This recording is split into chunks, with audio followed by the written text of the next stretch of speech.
प्यारे बच्चों, सभी को नमस्कार। और आप सभी पूरी तरह से स्वस्थ होंगे, अच्छे होंगे और घर पर रह करके मन लगा करके आप पढ़ाई कर रहे होंगे। सभी बच्चे खुश होंगे। 9th क्लास का जो हिस्ट्री का जो आपका सिलेबस चल रहा है, सोशल साइंस में पहले हमने इतिहास को चुना है। और जैसे कि 9th क्लास के जो इतिहास के जो पहले पार्ट था आपका फ्रेंच रिवॉल्यूशन, फ्रांस की क्रांति के बारे में, और दूसरा जो चैप्टर था आपका यूरोप में समाजवाद और रूसी क्रांति, तो ये दोनों चैप्टर प्यारे बच्चों हमने कंप्लीट करा दिए थे। और मैं आशा करता हूं कि आपने उन दोनों चैप्टरों के इतिहास के जो दो पार्ट थे, जो दो चैप्टर थे फर्स्ट और सेकंड, वो आपने क्लियर कर लिए होंगे, समझ लिए होंगे। और होमवर्क करके घर पर उनको समझ करके एनसीईआरटी की बुक्स पढ़ करके कुछ मेरे लेक्चर्स को सुन करके आपने वो याद कर लिए होंगे।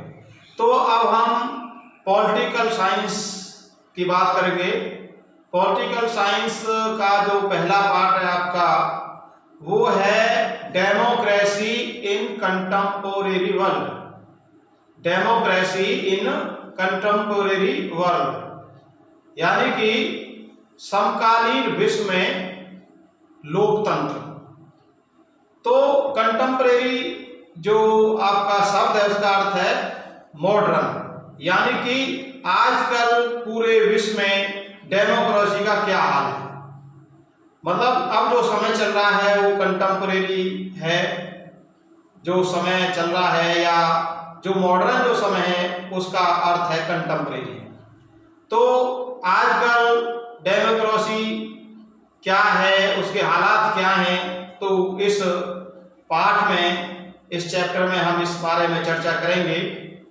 देखिए प्यारे बच्चों, आजकल जो डेमोक्रेसी है, जो लोकतंत्र है, यानी कि जनतंत्र, प्रजातंत्र, वो लगभग सभी देशों में आ चुका है। केवल कुछ ही ऐसे देश हैं जहां अब भी प्रजातंत्र नहीं है। तो जैसे कि यूरोप है, एशिया है, अफ्रीका है, इन तमाम देशों में प्रजातंत्र है। और अब हम देखिए दो देशों की बात करेंगे फिलहाल। आपका इधर दक्षिण अमेरिका है, जिसको लैटिन अमेरिका भी कहते हैं। दक्षिण अमेरिका का एक छोटा सा देश है चिली। तो चिली में क्या था, देखिए जो प्रजातंत्र है, बहुत सारे देशों में क्या हुआ, जैसे कि अब हम चिली की बात करेंगे, उसके बाद फिर पोलैंड की बात करेंगे। तो ये जो चिली है लैटिन अमेरिका के अंदर, साउथ अमेरिका के अंदर, तो इसमें देखिए प्रजातंत्र आया, डेमोक्रेसी आई और फिर गई और फिर दोबारा से आई। तो इस तरह से और सारे और कई देश हैं जिनमें डेमोक्रेसी आई, फिर गई, समाप्त हुई और फिर दोबारा से आई। तो ऐसे ही एक दक्षिण अमेरिका में चिली है, चिली। तो वहां क्या था, 1970 में, 1970 में वहां एक साल्वाडोर आलेंदे राष्ट्रपति थे चिली के। तो उन्होंने एक पार्टी बना रखी थी, सोशलिस्ट पार्टी ऑफ चिली। उनकी पार्टी का क्या नाम था, आलेंदे जो थे, उन्होंने पार्टी बना रखी थी सोशलिस्ट पार्टी ऑफ चिली।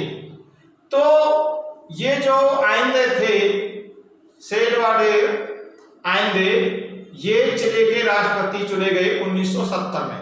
वहां की जनता ने चुने थे, इलेक्शन हुआ था।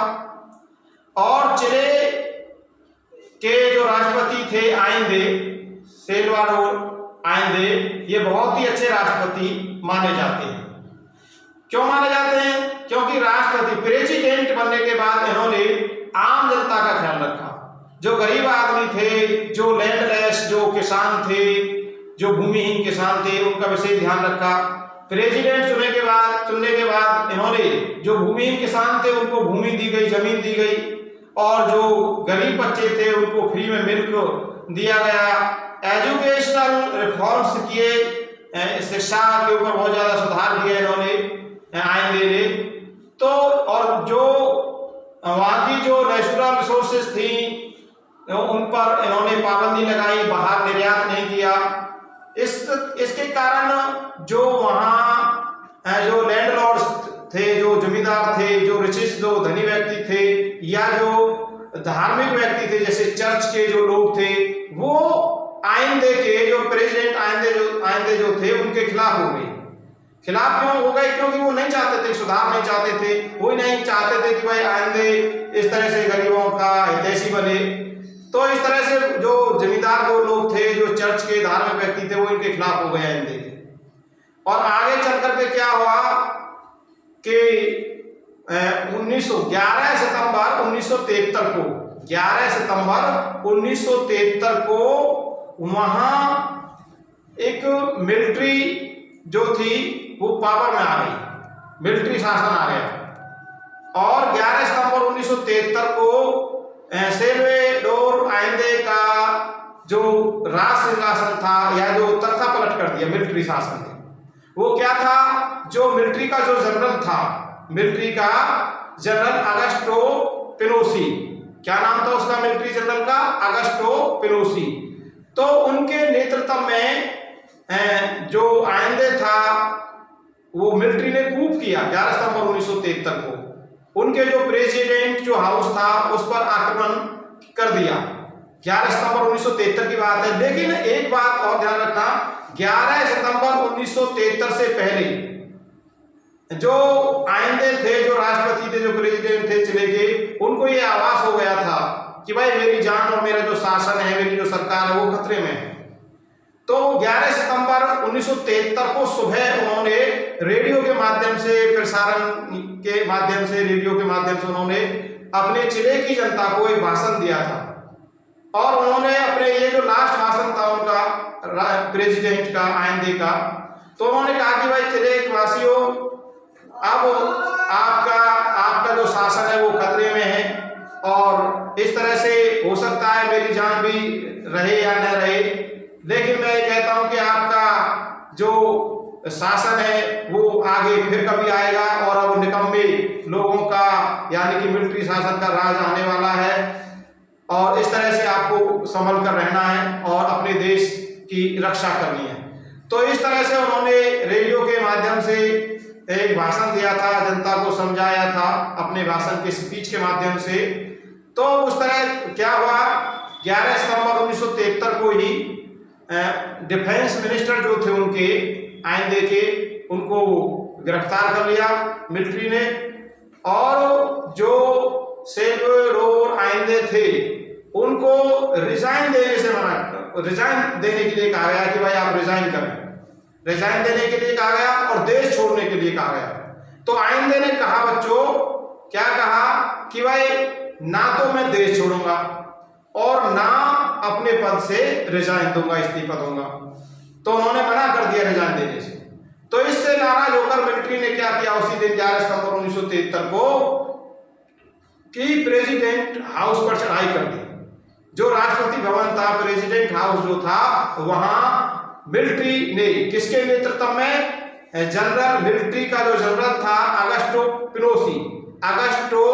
पिनोसी के नेतृत्व में मिलिट्री ने प्रेसिडेंट हाउस पर बम वर्षा कर दी, गोलियां चलानी शुरू कर दी, बमों की वर्षा कर दी। तो इस मिलिट्री के अटैक के कारण भाई प्रेसिडेंट जो आइंदे थे वो भी उसी वक्त अंदर ही थे। तो इस तरह से मिलिट्री अटैक की वजह से जो आक्रमण हुआ था प्रेसिडेंट हाउस पर, तो वहां के जो चिले के राष्ट्रपति थे आइंदे, उनकी मृत्यु हो जाती है। उनकी मृत्यु कब हुई? 11 सितंबर 1973 को। उसके पश्चात, आइंदे की मृत्यु के पश्चात मिलिट्री शासन, मिलिट्री राज वहां चिले के अंदर शुरू हो जाता है। यानी कि डेमोक्रेसी खत्म हो गई और अब मिलिट्री का शासन आ गया। और मिलिट्री का शासन तुम जानते ही हो कैसा होता है, तानाशाह होता है।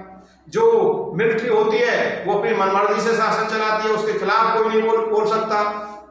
तो इस तरह से, और डेमोक्रेसी में प्रजा की चलती है। डेमोक्रेसी में जो प्रजा अपनी मांगे हैं अपने रूलर्स के सामने, शासक के सामने रखती है तो वो मांगे मानी जाती हैं। लेकिन मिलिट्री शासन में जो जनता अपनी मांगे रखती है तो उन पर अत्याचार किए जाते हैं, किसी भी व्यक्ति की कोई बात नहीं सुनी जाती।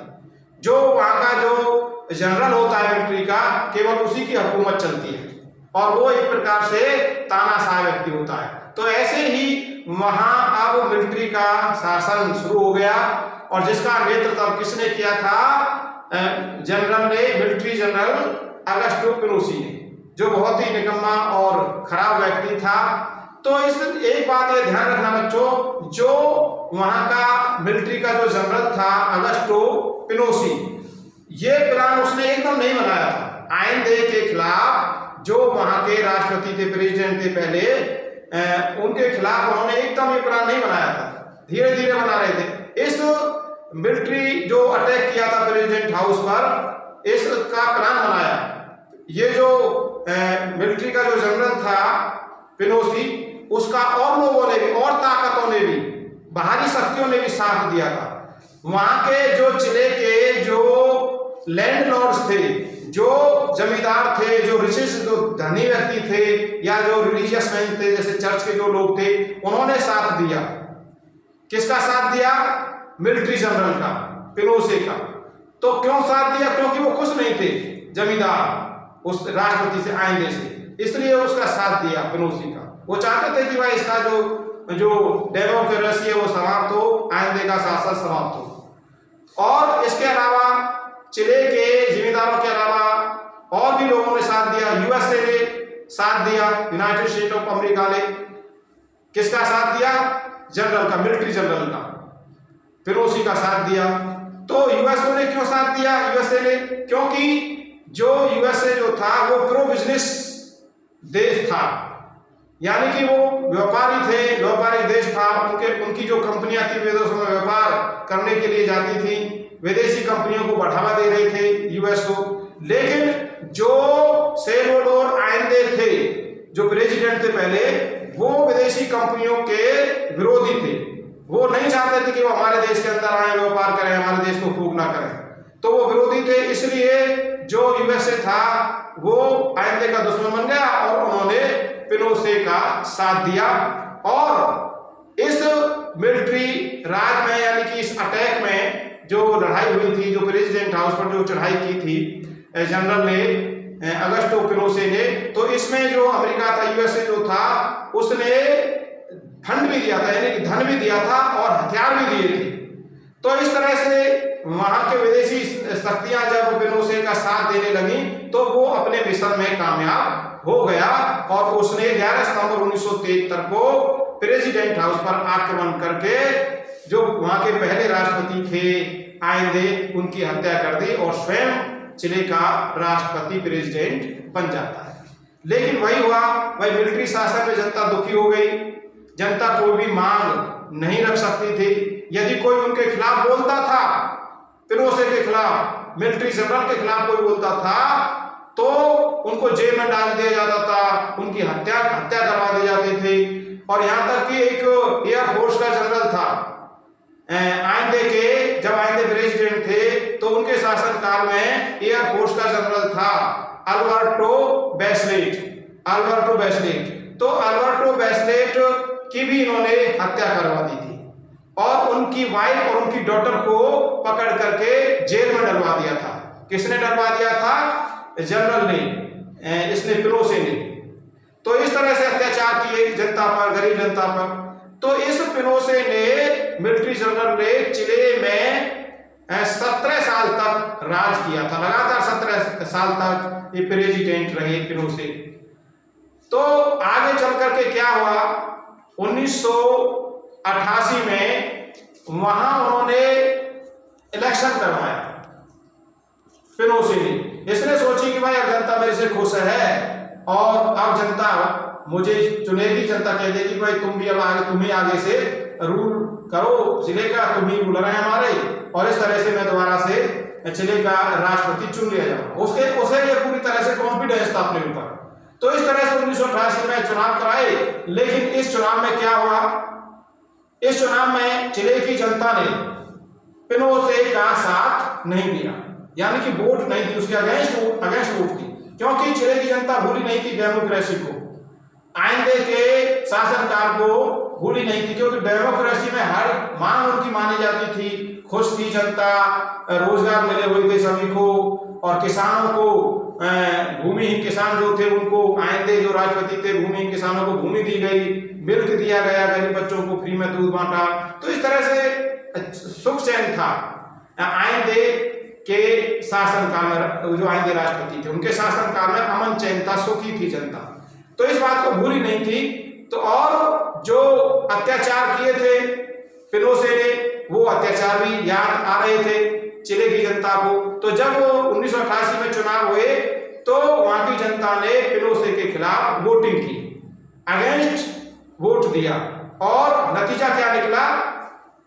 नतीजा ये निकला कि पिनोशे, मिलिट्री जनरल पिनोशे को सत्ता से हाथ धोना पड़ा, मिलिट्री पावर से भी हाथ धोना पड़ा और पॉलिटिकल पावर से भी हाथ धोना पड़ा। तो इस तरह से वो हार गया चुनाव।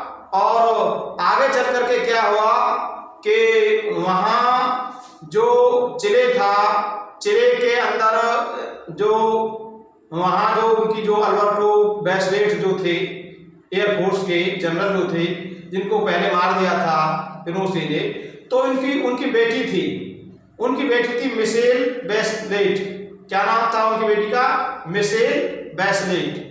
तो बचपन में वो संघर्ष करती आ रही थी और बहुत ज्यादा टॉर्चर किया गया था मिशेल बैचलेट को, लेकिन आगे चल करके हाँ उनकी बेटी को भी इसने पिनोशे ने, मिलिट्री जनरल ने जेल में डाल दिया था, प्रिजन में डाल दिया था।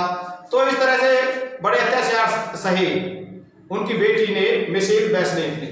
तो आगे चल करके जो बैचलेट थी वो चुनाव जीती, चुनाव लड़ी। हालांकि जो बैचलेट थी वो एक समाज सेविका थी और मेडिकल साइंस, मेडिकल में डॉक्टर थी और समाज सेवा करती थी, बहुत अच्छी औरत थी। और ये चिले की फर्स्ट वुमेन यानी कि डिफेंस मिनिस्टर बनी और आगे चल करके जनता का मन जीता, दिल जीता और ये चिले की यानी कि दक्षिण अमेरिका की, लैटिन अमेरिका की राष्ट्रपति भी चुन ली गई। जब ये राष्ट्रपति चुन ली गई बैचलेट, तो मिशेल बैचलेट, तो राष्ट्रपति चुनने के बाद इन्होंने ये इंक्वायरी करवाई कि देखो और ये पता करो, इंक्वायरी करो कि जो पिनोशे का शासनकाल था कैसा था, जनता कैसी दुखी थी या सुखी थी, क्या किया इनकी पूरी तरह से इंक्वायरी की जाए पिनोशे के शासनकाल की। तो वहां इन्होंने इंक्वायरी करवाई और इस इंक्वायरी में कई प्रकार की कमियां निकली, दोष निकले। और जो पिनोशे था वो भ्रष्ट तो था ही, और इसके मतलब कोई भी काम बिना पैसे के नहीं करता था, रिश्वत लेता था, भ्रष्ट था पूरी तरह से। और कई मतलब घोटाले हुए, पैसे की चोरी हुई जो पकड़ी मिशेल बैचलेट की सरकार ने। तो आगे चल करके जो मिशेल बैचलेट थी वो निकलती चली गई, राष्ट्रपति बनी। तो कहने का मतलब मेरा ये है कि डेमोक्रेसी जैसे कि आई और फिर उस डेमोक्रेसी खत्म हो गई और फिर दोबारा से चिले के अंदर, दक्षिण अमेरिका के अंदर क्या आ गई? डेमोक्रेसी आई। अब हम चिले की बात खत्म करके प्यारे बच्चों बात करेंगे पोलैंड की। तो पोलैंड भी देखिए यूरोप का एक छोटा सा देश है पोलैंड, आपने नाम सुना होगा।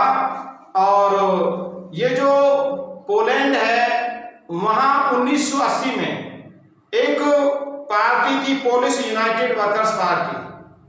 पोलिश 1980 में पोलिश यूनाइटेड वर्कर्स पार्टी थी जो एक गवर्नमेंटेड पार्टी थी, गवर्नमेंट की पार्टी थी।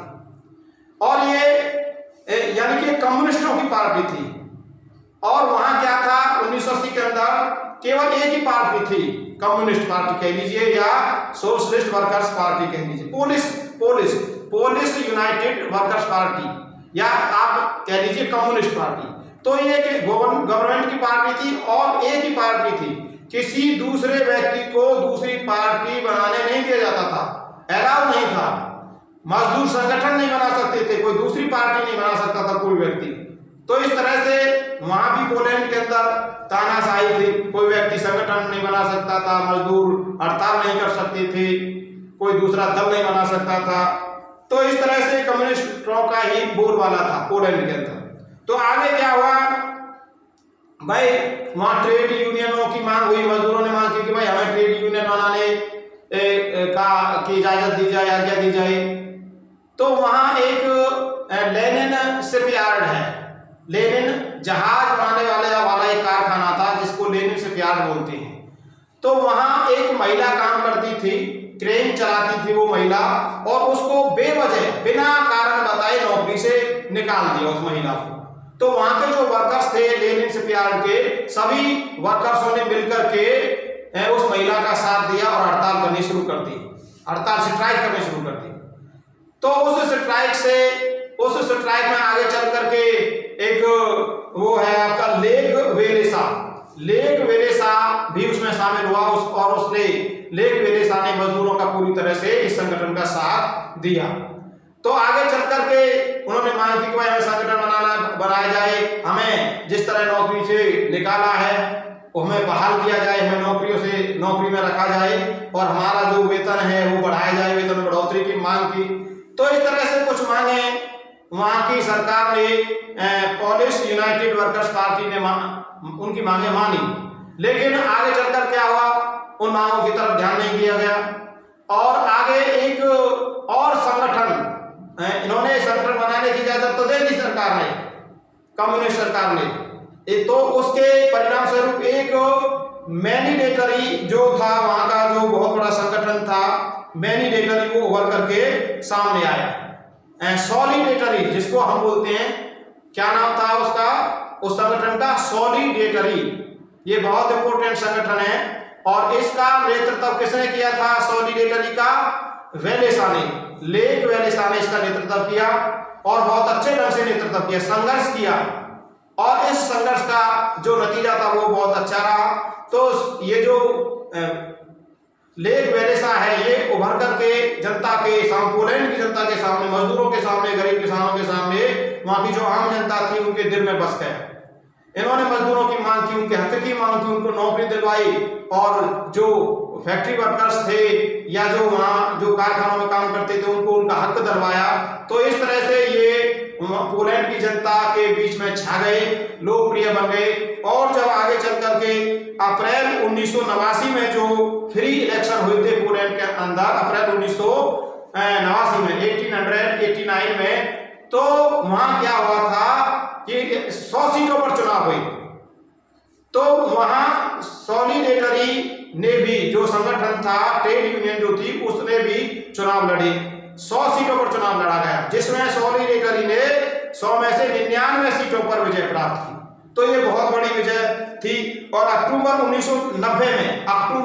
1990 में पोलैंड के अंदर क्या हुआ कि पहला इलेक्शन हुआ, अप्रैल 1990 में, अक्टूबर 1990 में चुनाव हुआ, और उस चुनाव में वहां के यानी कि जो सॉलिडेटरी का जो नेतृत्व करने वाला था, जो इसका अध्यक्ष वगैरह था, क्या नाम था उसका, लेक वेलेसा, वो पोलैंड के पहले राष्ट्रपति चुने गए।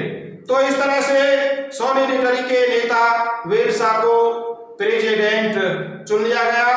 और यह इस तरह से मतलब पहले जो तानाशाही थी, जो डेमोक्रेसी गवर्नमेंट थी, वो समाप्त हुई, और अब पोलैंड के अंदर डेमोक्रेसी आ गई।